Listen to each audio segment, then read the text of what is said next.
Assalamualaikum warahmatullahi ta'ala wabarakatuh.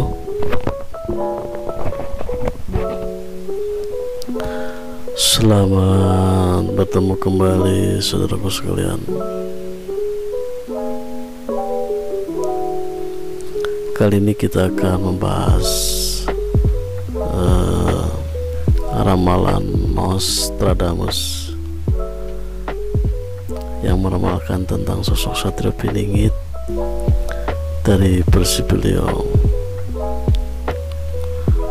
Lalu siapakah Nostradamus itu? Michel de Nostradamus lahir 23 Desember 1503, meninggal 1 Juli 1566 di Prancis, merupakan seorang dokter yang dapat meramalkan peristiwa penting di dunia. Ramalannya dikumpulkan dalam bentuk quatrain atau sajak 4 baris yang dikumpulkan melalui sebuah terbitan berjudul Senturi, dan setiap senturi berisi 100 quatrain. Oleh karena banyaknya ramalannya telah terbukti, maka sebagian besar penduduk dunia mempelajari hasil karyanya itu. Dalam hal ini Nostradamus juga telah meramalkan beberapa peristiwa yang penting di Indonesia. Satu peristiwa di zaman kala Pendu. Senturi 1 quatrain 20 tertulis. Ini bahasa Prancis ya, saya tidak terlalu mengerti, tapi langsung saja kita terjemahkan ke dalam bahasa Indonesia.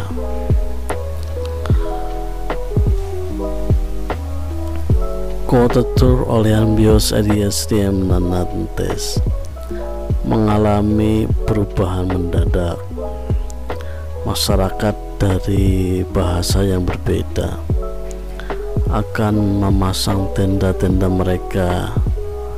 Sungai mengalir deras di Rennes.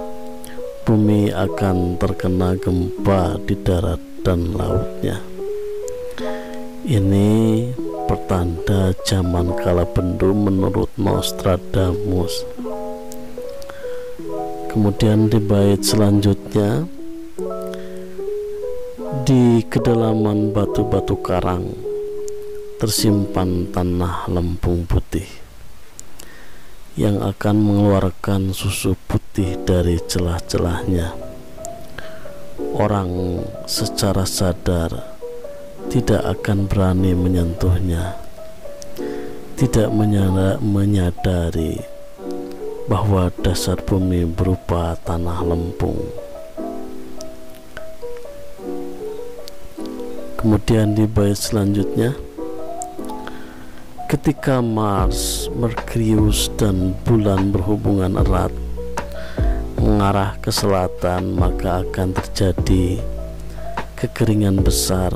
Sebuah gempa bumi akan terdengar di kedalaman Asia. Baik Korea maupun Everest berada dalam kondisi gawat. Ya, ini bait-bait yang mengkondisikan zaman kala Pendu. Zaman kala Pendu itu zaman modern atau zaman edan. Nah, di sini titik poinnya mengarah pada perubahan bahasa serta kondisi-kondisi perekonomian yang mengalir dalam perubahan revolusi industri dari revolusi pertanian. Ini kondisinya mempengaruhi kondisi Prancis, sehingga mungkin mempengaruhi cara berpikir beliau. Di dalam batu-batu karang tersimpan tanah lempung putih, artinya dalam roda-roda bisingnya dunia industri terdapat filosofi putih atau zaman-zaman modern mengeluarkan zaman-zaman taubat atau nubuah yang akan mengeluarkan susu putih dari celahnya. Artinya di dalam majemuknya zaman modern seperti sekarang, tersisip atau tetap lahirnya para mujadid-mujadid baru, para generasi-generasi yang tetap kokoh mempertahankan sunnah Rasulullah. Orang secara tidak sadar tidak akan berani menyentuhnya, tidak menyadari bahwa dasar bumi berupa tanah lempung. Jadi dalam bait ini menunjukkan sebuah perubahan kesadaran manusia di tengah zaman yang begitu modern, begitu memaksa mentalitas untuk berjuang, namun di dalamnya tetap ada kesadaran sisi manusiawi yang murni, yang menyadari eksistensi manusia dan esensinya yang berasal dari kelemahan atau tanah lempung. Kemudian di bait selanjutnya, ketika Mars berkerius dan bulan berhubungan erat mengarah ke selatan, maka akan terjadi kekeringan besar. Sebuah gempa bumi akan terdengar di kedalaman Asia. Ini merujuk pada planet Mars, Merkurius dan bulan. Artinya ketika bumi sudah mendekati masa-masa tua, atau dunia atau semesta ini mendekati masa-masa tua, maka akan terjadi pergeseran lempengan bumi sehingga menimbulkan gempa dahsyat. Mungkin ini merujuk pada gempa yang terjadi di Aceh, tsunami. Wallahu a'lam. Kemudian di bait berikutnya, peristiwa di zaman kala Subah. Nah, ini titik awal dari lahirnya Satria Bening.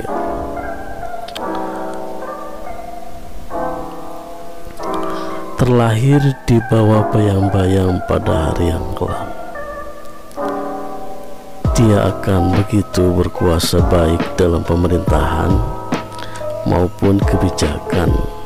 Darahnya akan membangkitkan kembali cawan minum kuno, memperbaharui abad emas sebagai ganti abad kuningan. Nah, di zaman kala Subah atau zaman pertaubatan, kan kemarin kala Bendu, kala Subah. Kala Bendu itu zaman banyaknya pelencengan mentalitas manusia, perubahan manusia terhadap watak binatang. Nah, zaman kala Subah itu zaman perbaikan. Kalau kata Nabi, zaman nubuah atau zaman keemasan, dimana zaman itu berfase-fase, kadang berputar. Nah, di sini ada peristiwa di zaman kala Subah, dan ini diawali dari bait terlahir di bawah bayang-bayang pada hari yang kelam. Dia akan begitu berkuasa dalam pemerintahan maupun kebijakan. Darahnya akan membangkitkan kembali cawan minum kuno, memperbaharui abad emas sebagai ganti abad kuningan. Sebenarnya ini sudah merujuk pada sosok atau karakter Imam Mahdi, karena di dalam hadis Rasulullah pernah menyatakan ciri Al-Mahdi itu ya berarti sosok yang mempunyai figur penderitaan yang mendalam.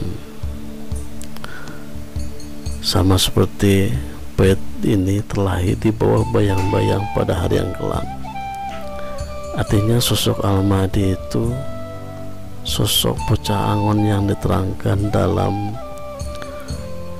Uga Wangsit Siliwangi, yakni kahieuman ku haneulem, karimbuan ku hanyuang.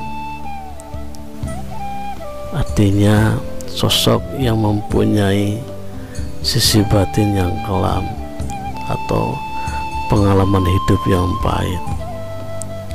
Kita bandingkan lagi dengan bait yang ini, terlahir di bawah bayang-bayang pada hari yang kelam. Kalau disundakan artinya kahieuman ku haneulem, tutupan ku hanyuang. Kelam artinya istilahnya takut atau prihatin, keeng dan hariwang atau ya sama-sama mempunyai titik arti yang sama. Artinya mempunyai karakter yang kuat atas dasar sebuah pengalaman yang pahit dalam kehidupan. Dia akan begitu berkuasa baik dalam pemerintahan maupun kebijakan. Artinya sosok sang pembangkit zaman keemasan ini mempunyai misi sebagai Ratu Adil.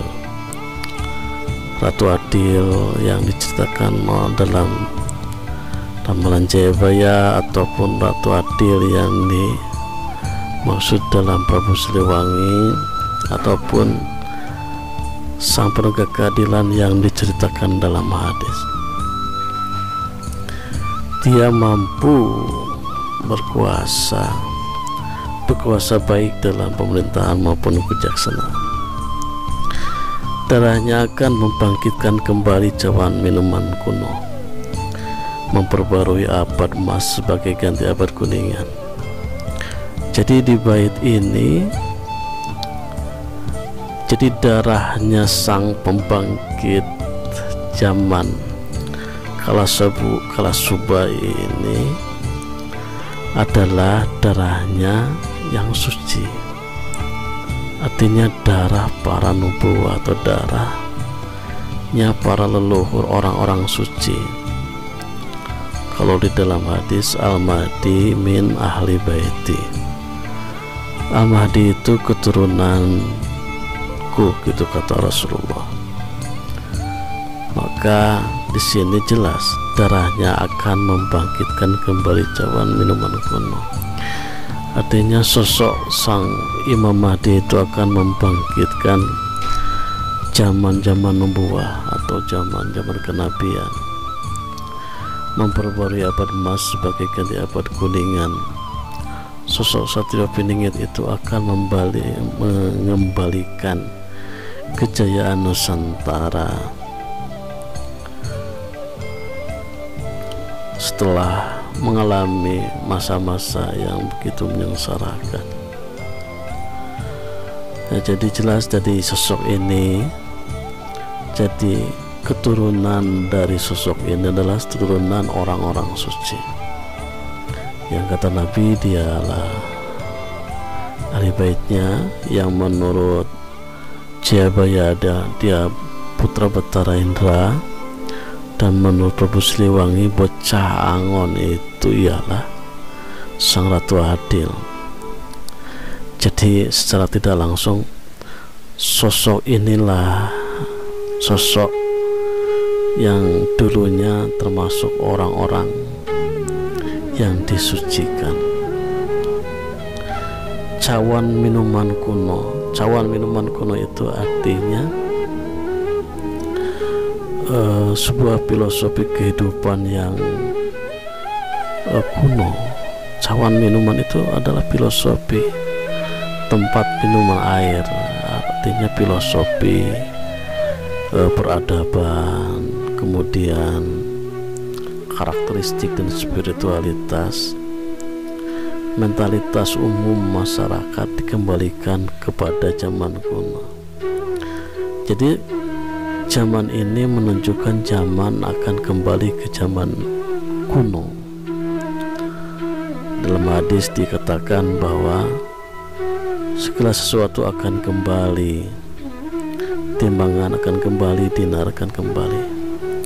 Jadi hadis dan ramalan ini ada kecocokan. Jadi zaman nubuah, zaman non modern. Karena di dalam hadis banyak diterangkan terjadinya peperangan, dan ketika peperangan itu tidak menggunakan alat-alat modern, tapi menggunakan alat-alat manual. Kemudian di bait selanjutnya, Quatrain 10, semua jalan-jalan tua akan diperbaiki, mereka akan pergi ke suatu tempat yang mirip dengan Memphis. Lencana kerajaan Merkurius yang agung dari Hercules akan membangkitkan tanah, laut, dan negeri bergabung. Nah, di jalan ini, arti dari bait ini mungkin semua jalan-jalan tua akan diperbaiki, mereka akan pergi ke suatu tempat yang mirip dengan Memphis. Semua jalan-jalan tua akan diperbaiki. Mungkin artinya kalau menurut hadis, Al-Mahdi itu akan menghidupkan sunnah-sunnah Rasulullah. Sunnah itu kan istilahnya nasihat-nasihat tua atau jalan-jalan tua akan diperbaiki, mereka akan pergi. Artinya ilmu-ilmu yang dahulu ditinggalkan para orang tua akan diamalkan kembali, dan mereka akan pergi satu tempat yang mirip dengan Memphis. Artinya ini cocok seperti apa yang diramalkan oleh Prabu Siliwangi, sang bocah Angon dan budak Angonan akan pergi ke Lembak Jaweni. Mereka akan pergi ke tempat yang mirip dengan Memphis. Mungkin Memphis itu adalah sebuah tempat atau lembah, yang dimana lembah itu menjadi sebuah rebutan umum. Lencana kerajaan Merkurius yang agung dan Hercules akan mengakibatkan tanah, laut, dan negeri bergabung. Jadi tanah Memphis atau tanah Lembak Jaweni menurut Prabu Siliwangi adalah negeri Sam yang diramalkan oleh Rasulullah, di mana di negeri itu Al-Mahdi membangkitkan kaum muslimin, menghancurkan Israel, membunuh Dajjal, dan membangkitkan peperangan Armageddon yang membangkitkan semua kekuatan tanah, laut, dan negeri bergabung. Jadi kedahsyatan perang itu terjadi di sana, di Memphis atau di Palestina, atau sekarang yang menjadi gembor-gembor di perbatasan Gaza ya. Jadi inti dari bait ini persis seperti apa yang diramalkan Prabu Siliwangi, hadis, dan juga Jayaboyo. Lalu di bait ini lebih mencondongkan posisi peperangan Armageddon dengan bait akan membangkitkan tanah, laut, dan negeri bergabung. Ini kalau di dalam hadis Abu Hurairah, jadi kedahsyatan peperangan itu menggabungkan kekuatan tanah, laut, dan negeri bergabung, seperti kekuatan yang terjadi dalam penaklukan siapa itu, Fir'aun oleh Nabi Musa. Ketika bala tentaranya mengejar Musa, maka tanah, air, laut bergabung. Mereka mengalahkan semua kesombongan Fir'aun. Mungkin ini yang menjadi inspirasi Dr. Nostradamus mengaitkan hal yang akan terjadi dengan apa yang tertulis sebagai sebuah bentuk mujizat yang terjadi dalam peperangan Al-Mahdi atau Sutrofiningit. Kemudian di bait-bait selanjutnya, dinding akan berubah dari batu-batu menjadi kelereng. Selama 75 tahun penuh damai, sukacita bagi umat manusia, saluran air dibuka kembali, kesehatan dan buah-buahan berlimpah-limpah, sukacita dan saat-saat penuh nyanyian merdu. Dinding akan berubah dari batu menjadi kelereng. Dinding ini artinya sebuah perbedaan atau sebuah pemisahan, sebuah perpisahan batin antara manusia dan manusia. Artinya nanti di zaman emas nanti tidak ada pemisah. Semua umat manusia bersatu menjadi batu-batu, menjadi kelereng. Jadi tidak ada lagi sekat karena penaklukan satu kerajaan villa. Jadi nantinya Al-Mahdi akan menguasai seluruh negara, sehingga satu dunia itu akan menyembah satu Tuhan. Dan di sana dalam hadis disebutkan bahwa umat manusia bersatu gabung sehingga dipimpin oleh Nabi Isa alaihissalam, dan tidak ada kebencian ataupun keterpisahan di antara semua makhluk, sehingga terjadi aman sentausa, sehingga seorang anak atau seorang manusia mengulurkan tangan kepada singa tetapi tidak digigitnya. Itu dalam hadis. Sama maknanya seperti dalam bait ini, yakni dinding-dinding akan berubah jadi batu menjadi kelereng. Jadi dunia akan bersatu padu dalam satu ikatan sebuah negara yang berasaskan dari ketuhanan yang Maha Esa, atau semua umat manusia itu semuanya akan jadi umat muslim. Selama 75 tahun penuh damai ini sama halnya dengan ramalan hadis bahwa Al-Mahdi itu akan berkuasa selama 79 sampai 20 tahun.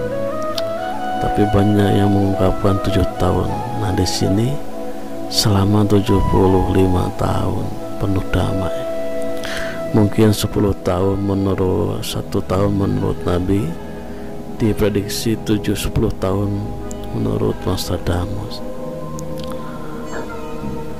Walau alam, tapi jelas di sini 75 tahun mungkin tiga masa Al-Mahdi, masa Nabi Isa, kemudian masa-masa sebelum terjadinya kiamat.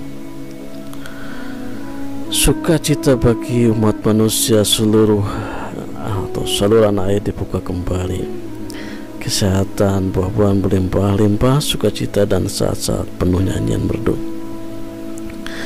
Jadi ini kondisi umat manusia yang mencapai kebahagiaan dan kekayaan. Istilahnya Allah menurunkan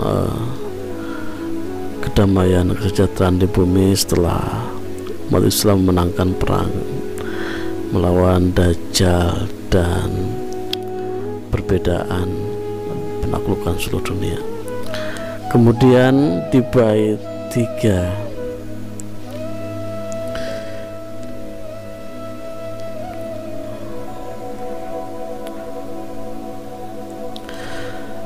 dari 3 lautan. Nah, ini posisinya mungkin kembali lagi. Jadi yang tadi menerangkan zaman, yang kedua yang sekarang itu justru menerangkan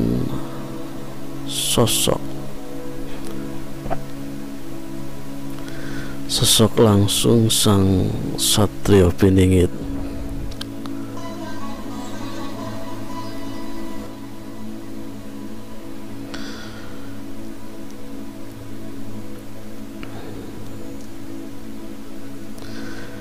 Dari bait ini tertulis, dari tiga lautan akan terlahir seorang yang akan menyatakan hari Kamis sebagai hari libur. Ketenaran, kemuliaan, dan kekuasaan akan tumbuh melintasi daratan dan lautan, membawa bencana bagi timur. Nah, di sini spesifikasinya bukan pada zaman ya, tapi langsung pada karakteristik seorang figur Satrio Piningit muncul di Asia. Ini seperti pembenaran antara hadis dan ramalan. Menurut hadis, Al-Mahdi akan lahir dari timur, kemudian menurut Nostradamus, seseorang akan lahir dari tiga lautan. Jadi dari tiga lautan akan terlahir seorang yang akan menyatakan hari Kamis sebagai hari libur. Ketenaran, kemuliaan, aturan, dan kekuasaannya akan tumbuh melintasi daratan dan lautan, membawa bencana bagi timur. Artinya tiga lautan, dari tiga lautan. Kalau menurut filosofi Joyoboyo, Satrio Piningit itu mempunyai tiga Trisula Weda. Trisula Weda itu maknanya sama dengan tiga lautan: jujur, ajak, dan benar. Jujur, tegas, benar. Filosofinya filosofi air, filosofi udara, dan filosofi api. Subhanallah, walhamdulillah, wallahu akbar. Dari tiga lautan akan terlahir seorang yang akan menyatakan hari Kamis. Artinya dari sosok sang Satrio Piningit yang membawa Trisula Weda, maka akan lahirlah sebuah kekuatan, sebuah ideologi, sebuah zaman, ketenaran, kemuliaan, dan aturan. Jadi sebenarnya tiga lautan di sini sudah disebutkan filosofinya. Filosofi ketenaran, mungkin kebenaran. Kemuliaan artinya ajak, tegas, jujur, dan aturan artinya kebenaran. Dari Trisula Weda itulah akan tumbuh kekuasaan yang melintasi darat dan lautan, membawa bencana bagi timur. Jadi menurut Jayabaya, ketajaman Trisula Weda milik Satrio Piningit itu akan menghunuskan terhadap kekuatan keadilan dan kebenaran, membayar utang piutang, nyawa bayar nyawa. Pastinya sangat tegas dan tajam, sehingga menghunus sebuah peperangan dan ideologi, merubah peradaban menjadi peradaban yang baru,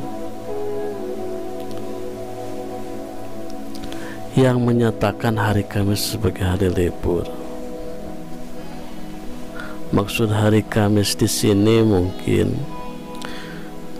bukan hari Kamis secara umum, karena ini kan filosofi sekaligus ramalan.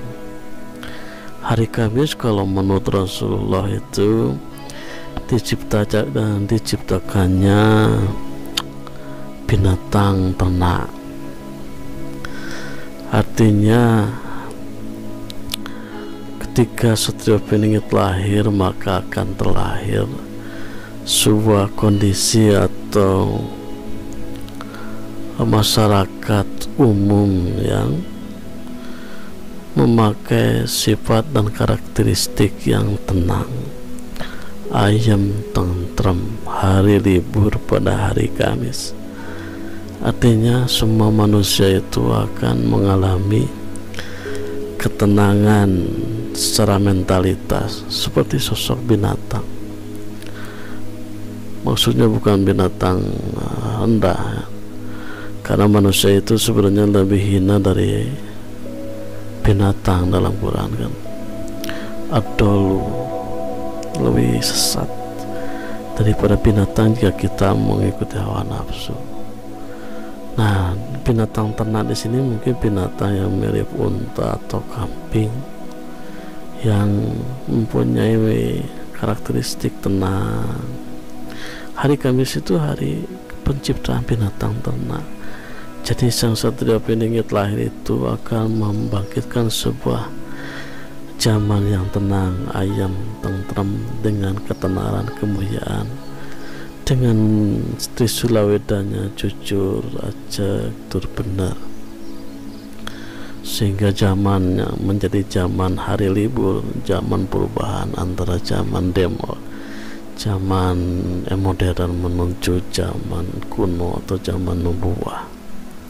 Sehingga di sini disebutkan menjadi hari Kamis sebagai hari libur. Zaman sibuk menjadi zaman santai, zaman lengang, zamannya kurangnya kesibukan. Kemudian di bait berikutnya, lama ditunggu dia tak akan pernah kembali ke Eropa. Dia akan muncul di Asia, salah satu anggota liga yang dikeluarkan dari Hermes yang agung. Dia akan mencapai puncak kekuasaan di atas semua kekuasaan lain di timur. Artinya, lama ditunggu dia tak akan pernah kembali ke Eropa. Artinya Sang Satria Piningit ini secara ruhiyah atau alam ruhnya, beliau itu mungkin adalah seorang tokoh atau mujadid atau seorang orang yang pernah dilahirkan di Eropa. Kalau zaman dahulu di Eropa itu yang terkenal ada The Great Alexander, kemudian siapa lagi ya, mungkin nabi-nabi yang dipercaya di Eropa seperti Nabi Idris, Hermes yang agung ini, Hermes. Pokoknya nabi-nabi, tokoh-tokoh di Asia atau di Eropa zaman dahulu ya, seperti ya The Great Zulkarnain lah, kemudian Nabi Khidir alaihissalam. Jadi banyak tokoh yang dulu dikeluarkan atau menjadi mujadid di dunia itu dilahirkan di negeri-negeri Eropa. Kemudian reinkarnasinya terlahir di Asia. Jadi sosok yang menggembarkan dunia itu kebanyakan di Eropa. Nah, sekarang lahirnya di Asia. Salah satu anggota liga yang dikeluarkan dari Hermes yang agung.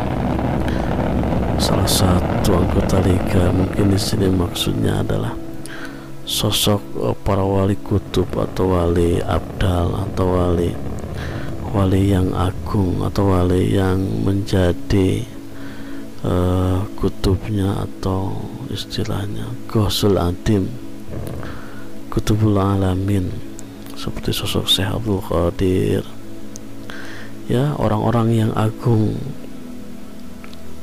Nah, di sini orang agung tersebut itu akan diutus oleh Allah menguasai kekuasaan di timur. Artinya Sang Satria Piningit ini akan mengalahkan negara-negara di timur. Mungkin di sini di timur itu ya wilayah Asia Tenggara seperti kita yang terjadi sekarang ini. Mungkin Al-Mahdi atau Satria Piningit itu akan meraca atau mengulangi takdir kekalahan orang-orang muslim di Asia.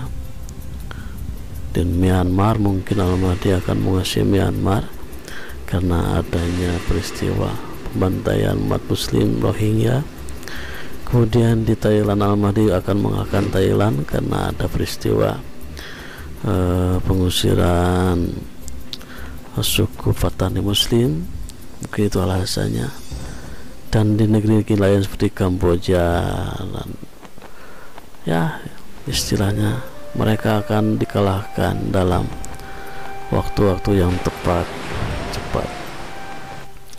Karena menurut Rasulullah, sifat Al-Mahdi itu perangnya tidak membangunkan orang yang tidur, tidak mengalirkan darah. Jadi istilahnya perangnya dingin, kalem, tapi efektif.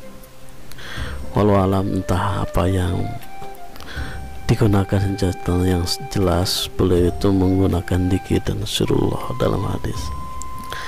Yang kemudian bait keempat, Satria Piningit yang tetap tersembunyi.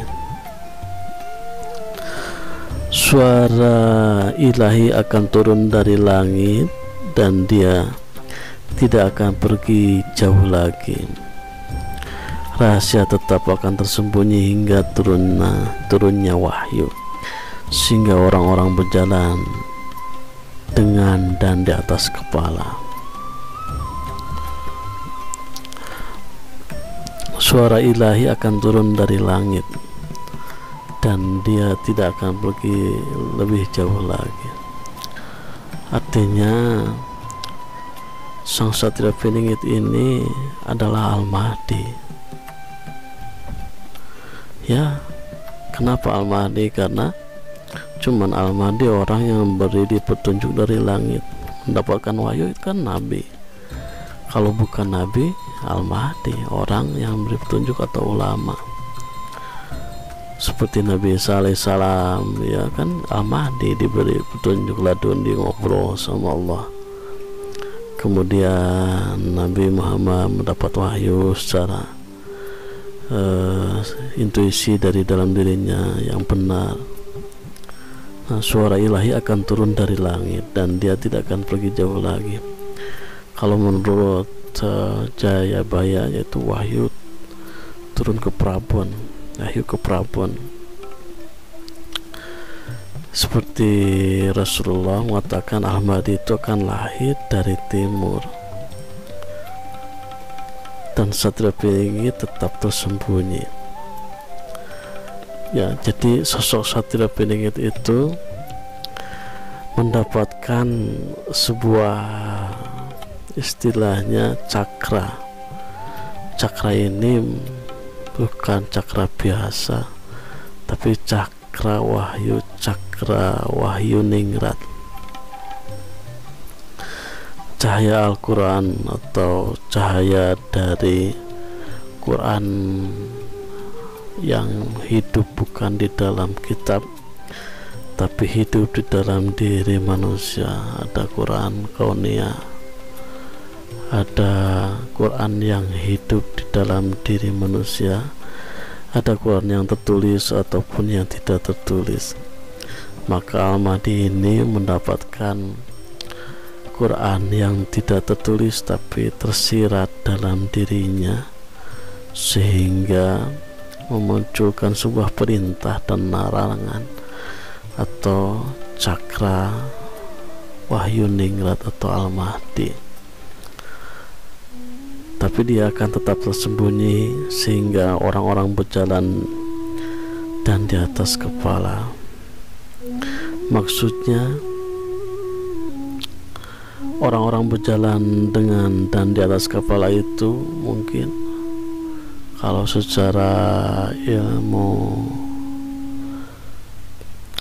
ilmu telekinesis, ilmu teleportasi, safi angin, orang-orang kan istilahnya berjalan di atas kepala, menggunakan energi yang menguatkan eksistensi energi yang dimensi di kepala menjadi sebuah energi yang warna wujud, artinya yang mampu merubah keadaan secara fundamental. Jadi istilahnya energi-energi yang di kepala, banyak orang yang pandai meramal mungkin, kemudian ilmu-ilmu terawang, ilmu-ilmu ya istilahnya yang berhubungan dengan dimensi akal. Kalau zaman dulu kan orang-orang berpindah tempat satu ke tempat lain menggunakan CV angin atau teleportasi. Mungkin maksud di sini adalah sehingga orang-orang berjalan dengan dan di atas kepala itu banyaknya ilmu-ilmu batin yang menuju pada kemarifatan dan ilmu-ilmu terawang. Ya zaman sekarang Al-Mahdi di Terawang, orang-orang di Facebook di Terawang, orang-orang di WA di Terawang. Ya zaman sekarang orang-orang itu berjalan menggunakan cakra-cakra, intuisi, ajna dan sebagainya sebagai pengungkap kekuatan dimensi kepala. Itulah di zaman terbukanya wahyu, zaman kekuatan panca indera keenam, zaman Al-Mahdi atau Satria Piningit. Jadi Satria Piningit maju ke ilahi, mendapatkan langit seperti orang-orang bersaing menggunakan ilmu terawang. Jadi satu mau ke langit, yang satu mau ke manusia lagi. Antara kasab kubro, kasab sugro, mungkin terjadi kasab sugro di kalangan orang itu mengakibatkan orang-orang berjalan dengan kepalanya.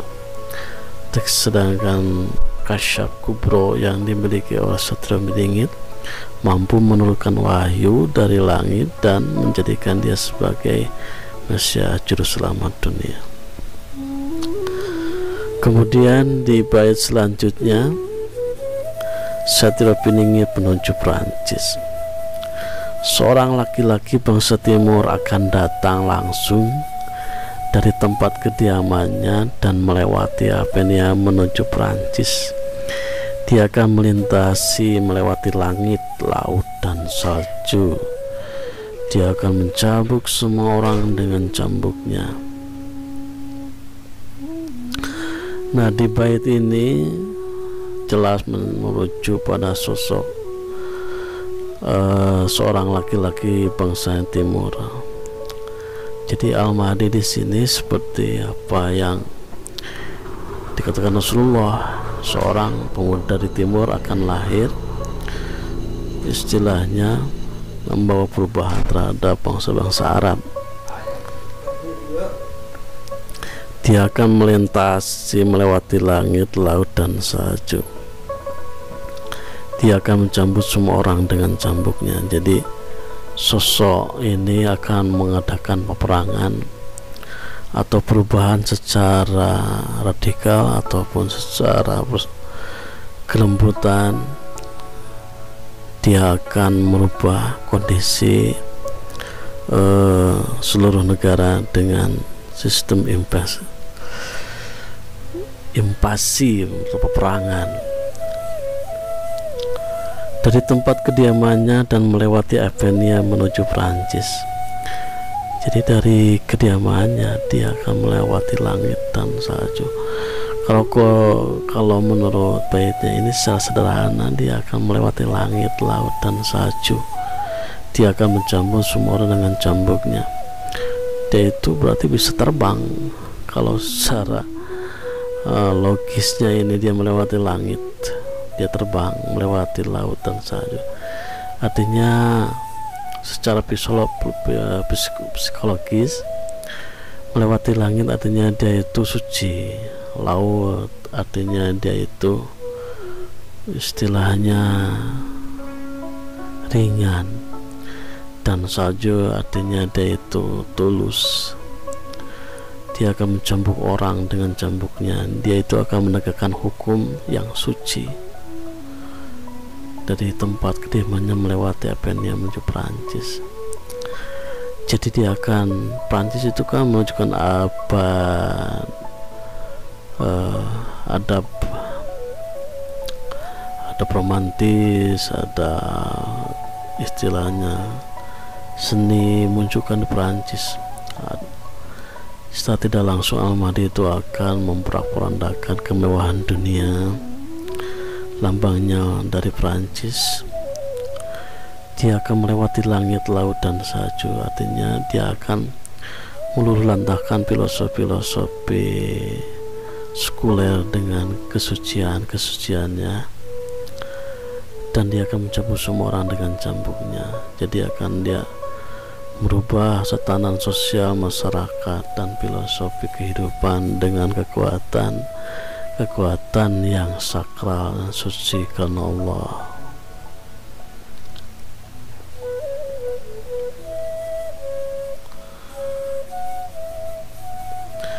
Ya, masih banyak lagi, tapi yang terakhir ya kita baca lagi baitnya. Satu-satunya nabi terakhir akan menetapkan hari Minggu sebagai hari istirahatnya. Dia akan berkelana jauh dan membebaskan bangsa dari perbudakan. Ya, di sini merujuk pada sosok Nabi Muhammad, nabi terakhir. Tapi di sini akhirnya hari Minggu itu kan Nabi Isa alaihissalam. Tapi satu-satunya nabi terakhir, berarti nabi terakhir di sini merujuk pada Nabi Isa, bukan Nabi Muhammad. Nabi Muhammad adalah nabi terakhir menurut urutan nabi, sedangkan tugas terakhir dari tugas Nabi Muhammad diserahkan kepada Nabi Isa. Nah, di sini sebutkan satu-satunya nabi yang terakhir akan meletakkan hari Minggu sebagai hari istirahatnya, dan dia akan berkelana jauh membebaskan bangsa dari perbudakan. Jadi Nabi Isa itu akan membebaskan orang-orang Kristen yang sesat menuju ke Kristenan yang diridhoi oleh Allah, atau menjadi Muslim setelah kafir. Dia akan menetapkan hari Minggu sebagai hari istirahatnya. Pastinya beliau akan meninggal juga pada hari kelahirannya. Wallahu a'lam. Nah, masih banyak lagi saudaraku, tapi yang terakhir ya, mana pimpinan nah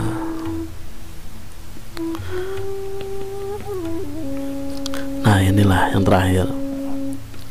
Di dalam negara Arabia yang beruntung akan lahir seorang tokoh kuat dalam syariat Muhammad. Nah, ini lebih jelas lagi, dia akan menguasai Spanyol dan menaklukkan Granada, sekaligus sebagian besar bangsa Lemuria dari laut.